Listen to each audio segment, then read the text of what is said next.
What's up, everybody? Anthony here, Empire Music, empiremusic.com. Phone number at the shop, as always, 412-343-5299.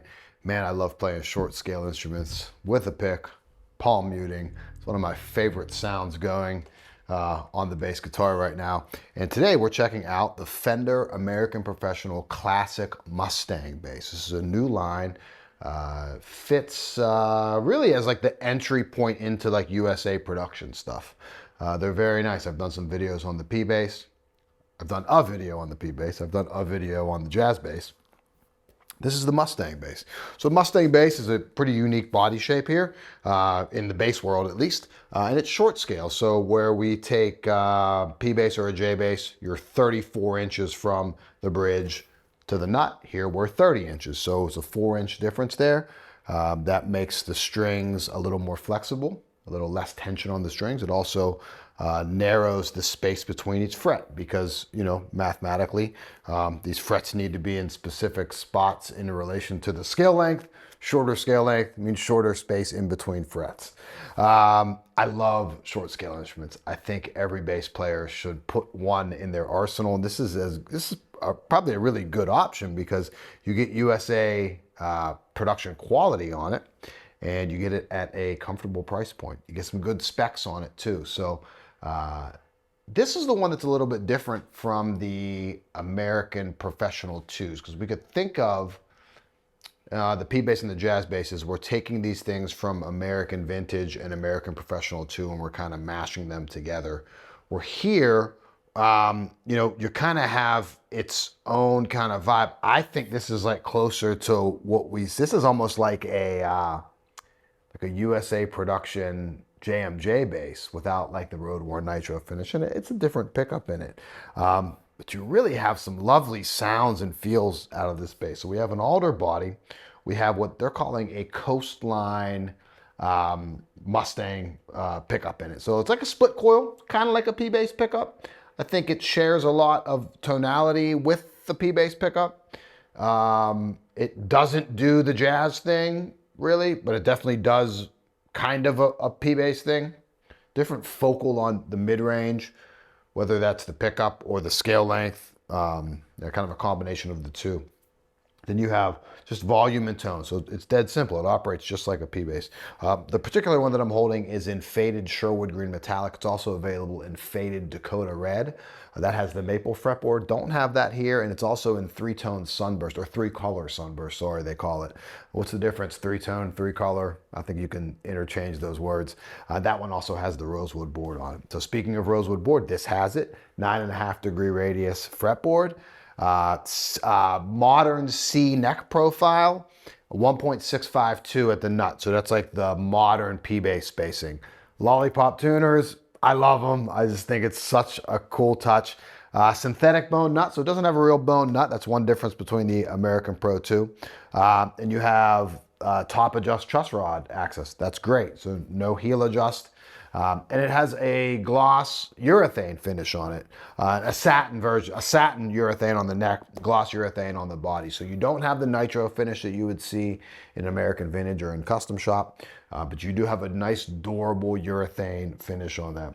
Black pickguard with the white pickup cover. I think that's really cool. Classic Mustang bridge strung through the body. It's nice. Lightweight tuners. It's just a really comfortable bass. It's good. Medium jumbo frets on it.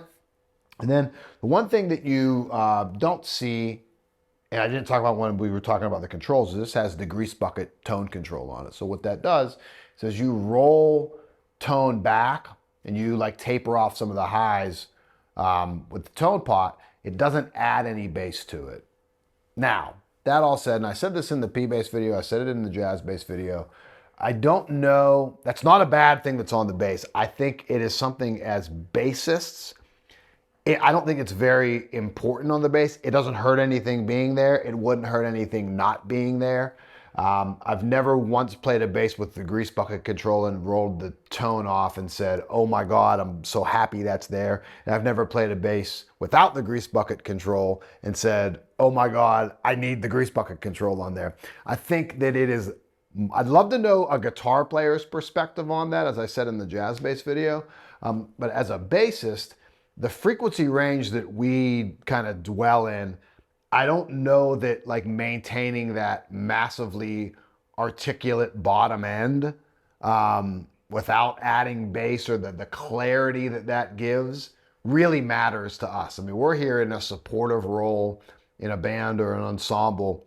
I just think that some of the nuances that a feature like that provides isn't necessarily something that we collectively as bassists are really demanding, but it's nice being there. And again, like it's almost like a moot point at that point, so to speak. Let's dive into some of the sounds of it. I love it. I just think it's a great sounding bass. I've been kind of really thinking that they need a nicer USA made Mustang bass. And this is really cool. If there's kind of one thing that I'm missing in my arsenal is a good Mustang bass. And this is one that I'm really kind of digging. And right out of the box, I did no setup on this. I just tuned it up. It's playing great. Let's dive into some of the sounds. I open up with a pick. I love that pick palm muting thing. I'm do some traditional finger style things. I will say a little disclaimer is that I didn't trim my fingernails before I shot the video. So if you hear a little clanking on the strings, I'm not trying to be Geddy Lee over here. It's just I didn't have nail clippers with me, and this video needed shot. So the show must go on, so to speak. Let's dive into it. So full volume, full tone. You can hear it right there. I'll try to avoid that.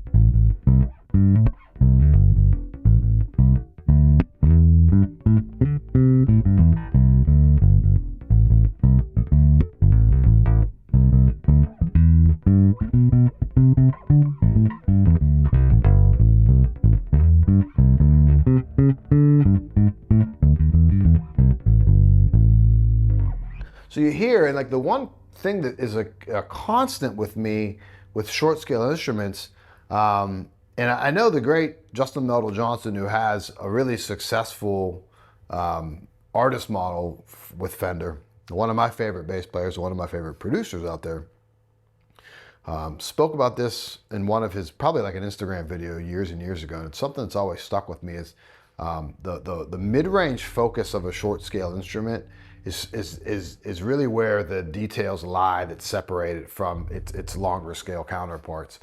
And it really has a very direct and missile-like kind of piercing thing, not necessarily from treble where we would think of something as piercing, but it has a way to just sit in a mix and fill up space, not always in the deepest lows, even though it has plenty of low end to it.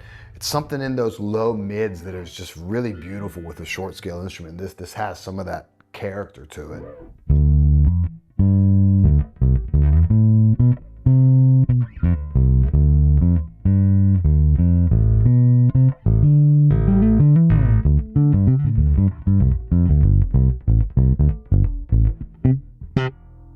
You can get some slap out of it. It's cool. So it's a little bitey on the top end there with that. So if we roll some tone off.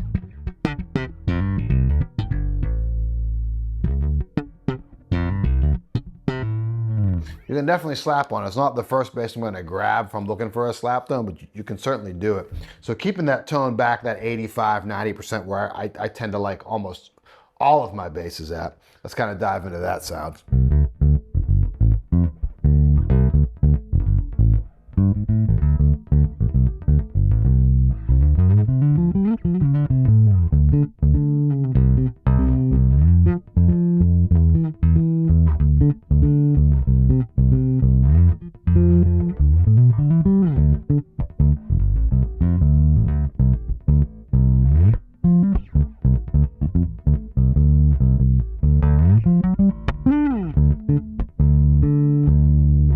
Compare that to a full volume, or a full tone, sorry.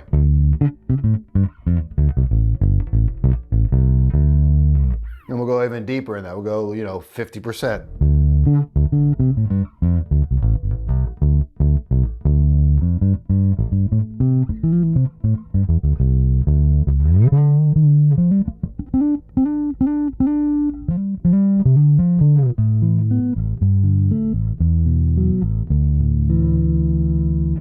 that tone back up for those ninth chords.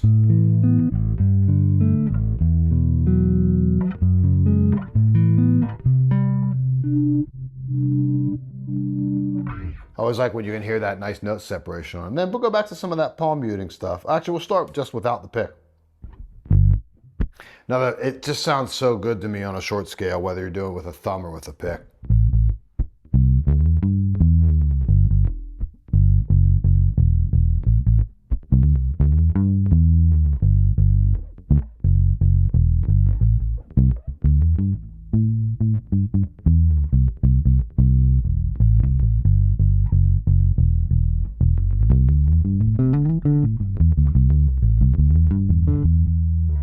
And even when we roll that tone up on that.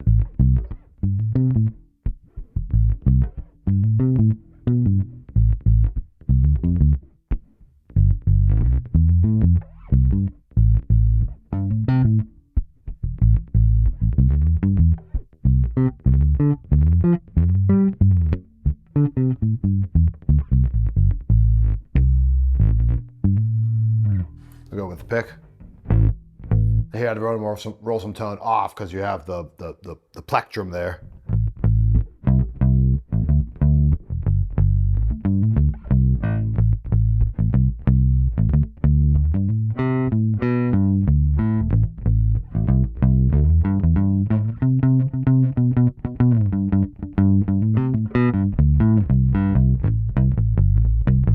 Man, if you put some spring reverb on that, I mean, you're really in the bass 6 territory.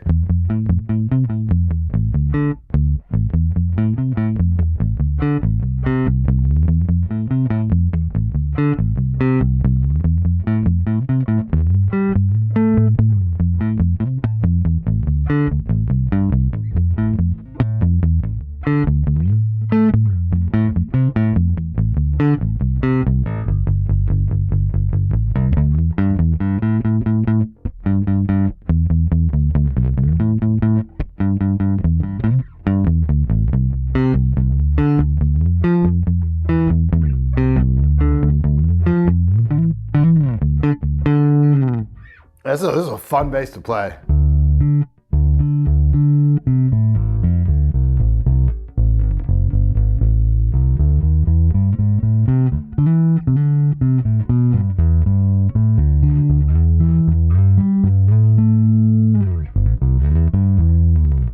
And back to full tone.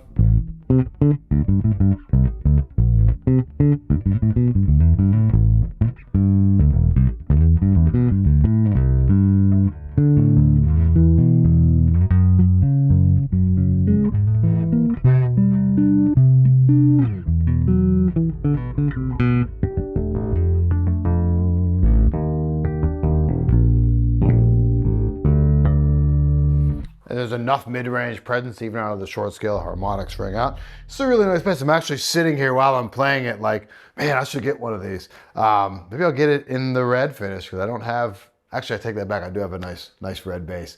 But nonetheless, I really like it. This is the American Professional Classic Series. Now, who's this bass for?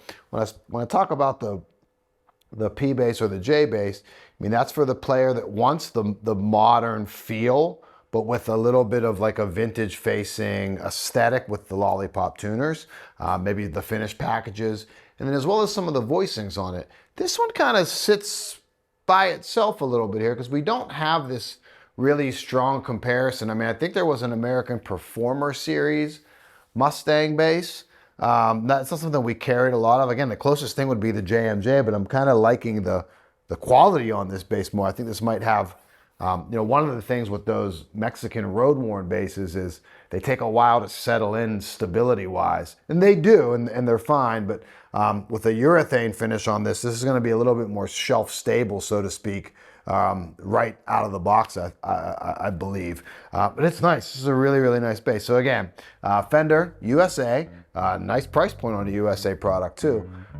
The American Professional Classic Mustang bass. It's really cool. I dig it a lot. Any questions at all, 412-343-5299. Feel free to reach out. Appreciate you watching, and as always, we'll see you next time. Hopefully you tune back in. Thanks.